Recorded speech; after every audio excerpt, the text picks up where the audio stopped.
Gusto ya tener en los estudios al subsecretario de Vivienda, Cristian Di Candia, Vivienda y Ordenamiento Territorial, que también es un tema por demás relevante y por supuesto muy vinculado con la vivienda.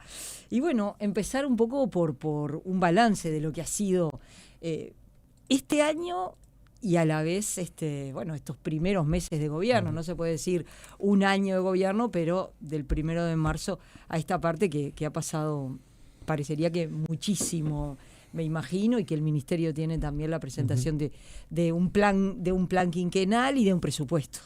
Absolutamente. Primero que nada, muchas gracias por la invitación. Un placer poder estar conversando con ustedes y con la audiencia. Sí, es un año intenso, el primer año de gobierno siempre. Yo lo había vivido a nivel departamental, no a nivel nacional. Recién recordábamos que más allá de las 4 elecciones seguidas que tiene el sistema político uruguayo, en realidad, aunque se asuma en marzo, comenzase en diciembre. El 16 de diciembre del año pasado fue que el presidente nombró el equipo de gobierno del Ejecutivo, por lo menos ministros y ministras, subsecretarios, subsecretarias, y allí el 24 de diciembre ya estábamos con Lozano y con Hackenbruch, el equipo de la coalición en el gobierno pasado que terminó en vivienda, ya comenzando el proceso de transición.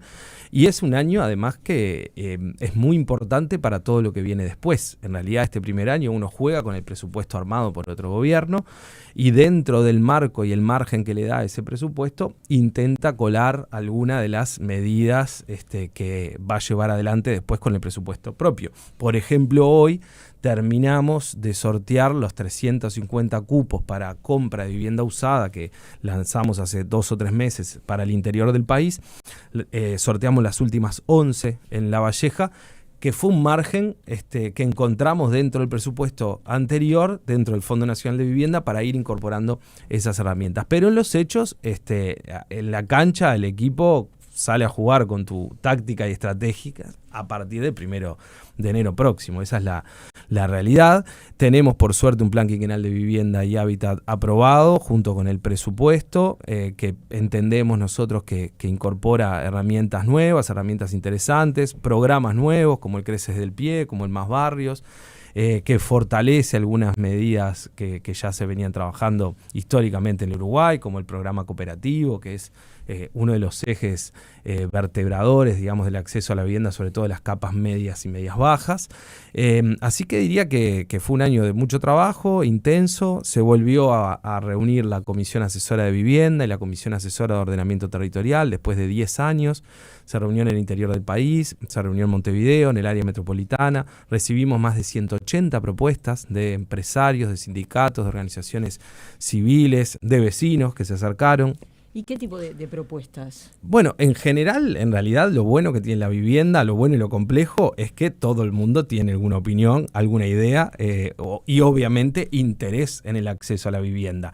Y allí aparecían desde necesitamos préstamos del 100%, que el BHU estaba trabajando en una línea de ese tipo, como modificaciones y transformaciones en un sistema cooperativo que tiene reglamentaciones y normativas que, por ejemplo, para que ustedes se hagan una idea, y seguramente algún cooperativista esté escuchando y se reirá, no deja tener más de un enchufe por cuarto, cuando vivimos en un mundo del celular, de la ceibalita. Entonces termina de construirse la cooperativa y informalmente allá están poniendo más enchufes. Digo, para que vean el nivel de delirio de atraso de la normativa que hace al mundo cooperativo. Entonces, digamos, llegaban, esa es una cuestión que las federaciones de cooperativas plantearon con mucha fuerza. El problema de los cupos vacíos. Hay 400 viviendas vacías en las cooperativas, tanto de FUCBAN y de FECOBI. Bueno, porque es muy difícil colocarlas de nuevo en el mercado, porque no son hipotecables, porque uno no puede hipotecar toda la cooperativa nuevamente, o puede hacerlo, pero es un proceso más complejo, porque necesita entonces que la persona, cuando va a acceder a ese cupo de cooperativa, lo haga con el precio, con la plata contado, digamos, y obviamente en precio de mercado, quien tiene ese dinero en efectivo, digamos, contado, opta por otras soluciones habitacionales en general. Bueno, ahí estamos trabajando en una mesa de diálogo de cooperativas que tenemos 4 subgrupos también de trabajo con las diferentes federaciones para tratar de ir encontrando respuestas y soluciones a este tipo de cosas, a los sorteos, a la cantidad de viviendas que se van a construir. Es decir, hay un sinfín de procesos iniciados que esperamos que en los próximos años vayan dando resultados, ¿no? De construcción, pero también de pensar la problemática del acceso a la vivienda más, en términos un poco más generales que la discusión de cuánto hay que construir o no, que es una discusión un poco banal, ¿no? Bueno, justamente, ¿no? En ese plan quinquenal que marca el gobierno, que marca además algunas prioridades, se pone el foco en la primera infancia, la pobreza infantil, ¿no? En la población con menores recursos. ¿Hacia dónde se apunta y cómo se va a desarrollar eso precisamente para que tenga un impacto en la sociedad? Bueno, bien, sí, el plan quinquenal tiene 5 ejes principales de trabajo, pero yo diría, para ser más claro, que tiene 2 objetivos poblacionales muy claros. Uno es el que se expresa en la pobreza multidimensional que hay en los más de 600 asentamientos que tiene hoy el Uruguay. Aquí hago referencia a esto que decía, que no podemos ser una competencia permanente de quién construye más. Hay que construir, hay que realojar, hay que regularizar barrios, pero también hay que generar políticas que sostengan a las familias en las viviendas que hoy tienen, obviamente dentro del mercado formal en la medida de lo posible, pero aunque no sea en el mercado formal, mejorar y refaccionar viviendas para que las familias no caigan en la situación del asentamiento, porque incluso en términos, obviamente que éticos, políticos, humanos, pero incluso como gestión pública, es mucho más razonable que nosotros, por ejemplo, demos un subsidio de alquiler parcial de 1, 2, 3, 4, 5 mil pesos, que pensar en que una familia pasa un proceso de 10 años de deterioro social, cultural, de salud en un asentamiento para que después el Estado coloque allí una vivienda. Es decir, vuelvo al inicio de la pregunta. Obviamente que la pobreza multidimensional y especialmente la primera infancia es un foco, y el otro foco es las clases y los sectores medios y medios bajos que tienen acceso a un trabajo, que pueden pagar una cuota pero que no tienen capacidad de ahorro previo, o que el ahorro previo que tienen es muy bajo. Y que allí es necesario que encontremos algunas soluciones, porque claramente el mercado no los está otorgando, y algunas soluciones que en algún momento pensamos que podían ser una respuesta al acceso a la vivienda a las capas medias no lo fueron, ¿no? De hecho, por eso es que la ley de vivienda promovida, por ejemplo, pasa a estar por fuera de determinados topes en el marco del Ministerio de Economía. De alguna manera, dejando en claro, clarificando que más que una política de acceso a la vivienda, ya es una política de inversión, de empleo, de generación de PBI, pero no de acceso a la vivienda, ¿no? Pensaba en los jóvenes, ¿no? Es decir, hoy es muy complicado para un joven si no lo hereda, si los padres no le dan la plata. ¿Cómo hace para tener un trabajo, así sea incluso un buen trabajo? Para poder acceder a iniciar la compra de una vivienda, ¿no? Es muy complejo. El mercado, no en Uruguay, en el mundo el mercado inmobiliario es muy difícil que allí los jóvenes o las clases y los sectores medios y populares accedan a la vivienda fácilmente. Hay países que están teniendo crisis súper duras, España, por ejemplo, en Alemania también. No es fácil. En España hay ciudades donde están tomando el 40%, 45% de los ingresos de una familia para poder pagar un alquiler. Incluso se está manejando hasta huelgas de rentistas de forma masiva en Barcelona. Hay ciudades que están intentando comprar, Barcelona compró unos cuantos apartamentos, Berlín compró hace poco 800 y pico, no son las capacidades que tiene el Estado uruguayo, o debiera modificar mucho su paramétrica de inversión en vivienda, pero tampoco es una solución definitiva.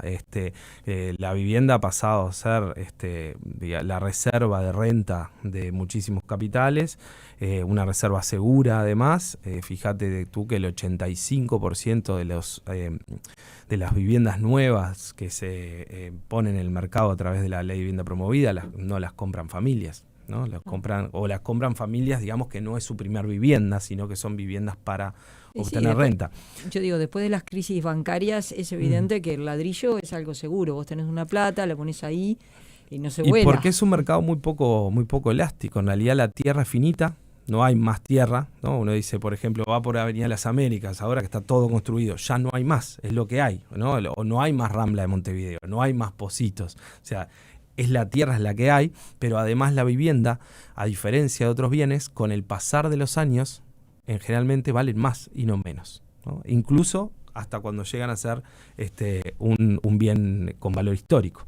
Entonces, eso hace que el mercado de la vivienda tenga otros comportamientos que tenemos que encontrarle allí algunas vueltas de tuerca para que el acceso sea mucho más simple, y ahí el Estado tiene que estar presente. Sin Estado no hay forma. Sí, recién Wilmar te preguntaba, ¿no?, por el tema de pobreza infantil. No hay forma de combatir la pobreza infantil si no es trabajando los temas de vivienda. Por supuesto. Solo haciendo transferencia de plata no alcanza para nada eso. No, obviamente que nosotros siempre decimos la vivienda no es todo, porque la gente no come ladrillos, precisa la vivienda, pero precisa tener trabajo, precisa tener inclusión social, precisa tener otras herramientas, pero es muy difícil pedirle a las familias que tengan mejores resultados educativos cuando los chiquilines están hacinados en un dormitorio, o el mismo barrio, pedirle que tenga mejores niveles de seguridad cuando está todo absolutamente hacinado, sin las mínimas infraestructuras de convivencia, o las políticas de salud cuando tenés chiquilines en el barro, o directamente en el barro contaminado además.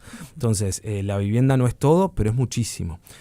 Ahí hay dos iniciativas nuevas que van, digamos, de la mano. Uno es el Crece desde el Pie, que lo estamos piloteando con 50 casos, el Ministerio de Vivienda junto con el MIDES, a través de Uruguay Crece Contigo, que es el que hace el sostén social de mujeres embarazadas, que, bueno, lo que se busca es que cuando nazcan los niños en Uruguay no nazcan en un piso de tierra, sin baño o con problemas de aberturas y de techos. Ahí arrancamos con 50, en febrero se va a escalar, más bien se va a presupuestar y a escalar de acuerdo al resultado de este plan piloto, pero justamente la idea es atacar allí directamente desde el nacimiento. Y luego es lo que todavía no tiene un nombre, pero que hablamos de el mientras tanto, que es en aquellos lugares, en aquellos territorios donde el Ministerio ya está trabajando a través del Plan Juntos, o a través del Plan Avanzar, o a través del Plan Mejoramiento de Barrios, en un realojo o en una regularización, ver dónde hay niños menores de 5 años y allí colocar algún tipo de módulo transitorio o de vivienda de emergencia, para que mientras sucede el realojo o sucede el mejoramiento del barrio, que a veces lleva 4, 5, 6 años entre todo el proceso, esos chiquilines no pasen desde el ser bebés a los 6, 7 años en esas circunstancias, porque obviamente para nosotros 5 o 6 años puede ser mucho, pero digamos no cambiamos tanto. Para los gurises chicos, la diferencia es la vida entera. Sé que el plan quinquenal también tiene planteos para los jubilados, ¿no? Y en ese sentido te traslado, por ejemplo, un mensaje de Graciela que dice, ¿y los jubilados que ganamos poco más de 30.000 pesos, estamos contemplados en alguna parte?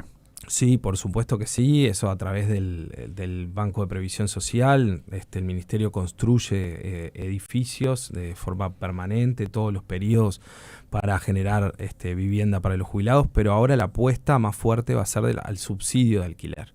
Es más rápido y además nos permite generar mayor cantidad de soluciones habitacionales que construyendo. Uno invierte muchísimo construyendo un edificio y de repente son 20 jubilados. Con ese dinero subsidias el alquiler a muchísimos más. Yo no recuerdo el número exacto, pero creo que es algo así como 16.000 subsidios entre los que se están dando y los que se van a incorporar. Y eso es yendo al BPS a hacer con el averiguación. Sí. Ahí hay algo que siempre es bueno decirlo, que el Ministerio no da soluciones personales ante postulaciones por situaciones críticas, sean cuales sean. Si no, entraríamos en esta cuestión de, bueno, te doy a ti una solución habitacional y por qué no a él y por qué no a aquella.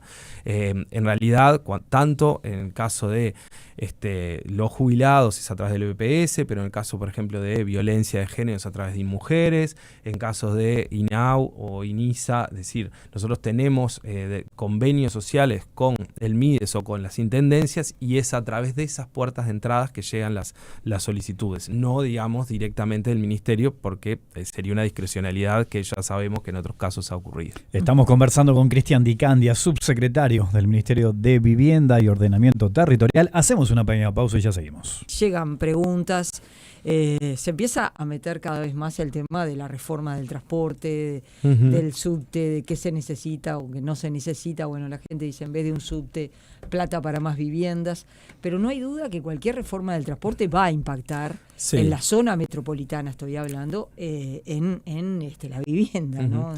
Sí, a ver, acá hay muchos temas que confluyen en uno, claramente tanto de una mirada de ciudad, sin ponerme en el rol anterior, como en una mirada de vivienda y ni hablar del ordenamiento territorial. La apuesta es a la vez, ¿no? Uno tiene que apostar a fortalecer las zonas centrales de las ciudades con acceso a servicios, con acceso a infraestructura de calidad, saneadas, etcétera, a la vez que busca soluciones a una movilidad en ciertas ciudades, en Montevideo claramente, que permita los traslados de la ciudadanía de forma más eficiente. O sea, a la larga y a la corta, el traslado en la ciudad es tiempo de vida de todos los días de las personas y además una movilidad activa y una movilidad que permita cierta fluidez también permite el desarrollo de otro tipo de cuestiones que tienen que ver con las inversiones, que tienen que ver con la vida cultural,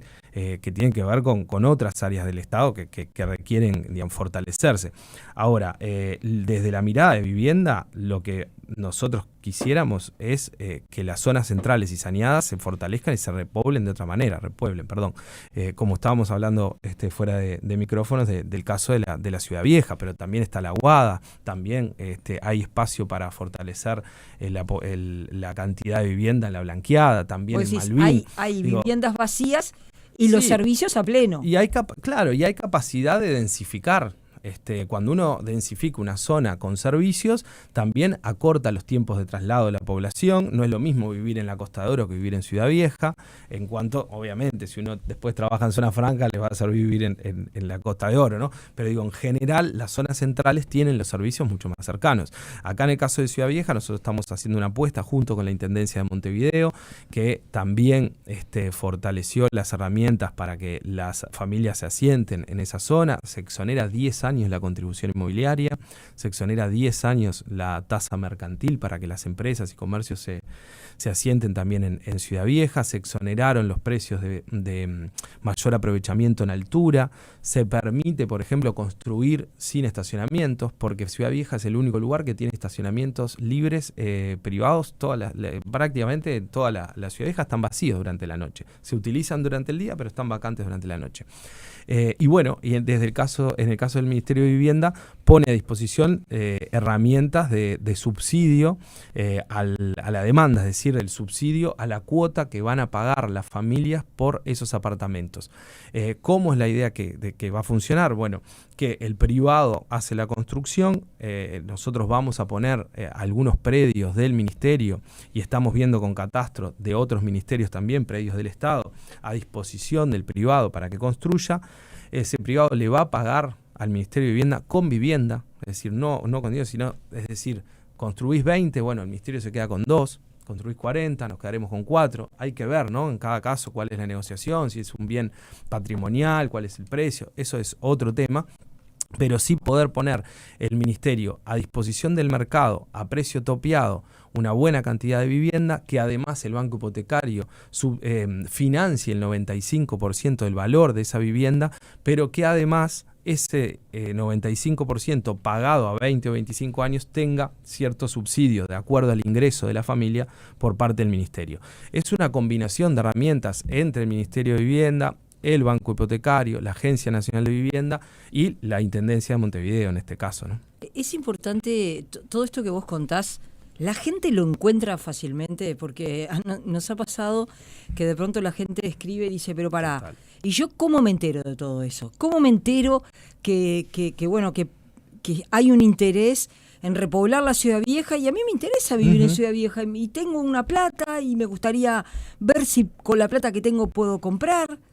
Sí. Pero ¿cómo me entero? Sí, lo que decís es fundamental porque no hay una política pública que funcione si la ciudadanía no se entera que eso está a disposición. A ver, este plan lo estamos armando, la Intendencia de Montevideo ya lanzó las exoneraciones que yo comentaba, estamos trabajando con la Agencia Nacional de Vivienda para hacer los llamados en cada uno de estos predios. Sabemos que hay algunas iniciativas privadas que estarían dispuestas a presentarse, estuvimos conversando con la Cámara de la Construcción también para que, bueno, juegue el rol que necesitamos que juegue en las capas medias también. Y en este plan, que es el plan Entre Todos, que de hecho lo comienza en el año 24 el gobierno anterior y nosotros lo transformamos de acuerdo a los objetivos que estábamos buscando, implica que el llamado a esas familias para ocupar estos apartamentos los haga el Ministerio. Es decir, el Ministerio va a decir, tenemos un edificio de 30 apartamentos a este precio para familias que ganan entre tal ingreso y tal ingreso. Y allí, bueno, si hay 30, se presentan 30, bien, si se presentan más, se sorteará. Pero obviamente que la comunicación va a ser pública y masiva, porque justamente la idea es que la mayor cantidad de gente pueda encontrar esas viviendas. Te traslado un tema que hemos hablado más de una ocasión, pero que los oyentes lo traen cada vez que hablamos de vivienda, que imagino, vos imaginás por dónde va, que tiene que ver con los precios de los alquileres. Yo sé que hay muchos factores que influyen en esto, ¿no? Pero ¿cuál es la mirada desde el Ministerio, precisamente sobre lo que está pasando en Montevideo, en ese planteo de que los alquileres son caros? Los alquileres son caros. En Montevideo, en el Uruguay y en el mundo entero, de lo que hablábamos hoy, tiene que ver con esta disposición de los capitales a colocarse en el ladrillo para buscar renta, y que el mercado tiene lógicas de competencia que no responden a una competencia pura y exclusiva de una familia que tiene una única vivienda y que depende de esa renta para sobrevivir y para como único ingreso, y entonces al no alquilarla de repente bajo para poder alquilar más rápido porque cada mes que lo tengo vacío. Ahora, si yo no tengo uno y tengo 5, tengo 10, tengo 20 apartamentos, ya el interés en alquilarlo tan rápido no existe. Y ahí el mercado empieza a estar a tener otro tipo de funcionamiento. Obviamente que solucionar esto, como decíamos al inicio, no es tarea fácil, ni mucho menos es tarea de un solo gobierno. Las herramientas que sí nosotros ponemos a disposición son los subsidios parciales y totales de alquiler. El Ministerio tiene en este momento más de 2.000 subsidios de alquiler, todos por convenios en general con Fiscalía, en algunos casos, con el MIDES en la gran mayoría, con las intendencias, y después subsidios parciales de alquiler que van a iniciarse, se está reglamentando, porque esto sí es una novedad, a partir del año que viene con el plan quinquenal. Ahora, la realidad es que en el mercado el alquiler es caro.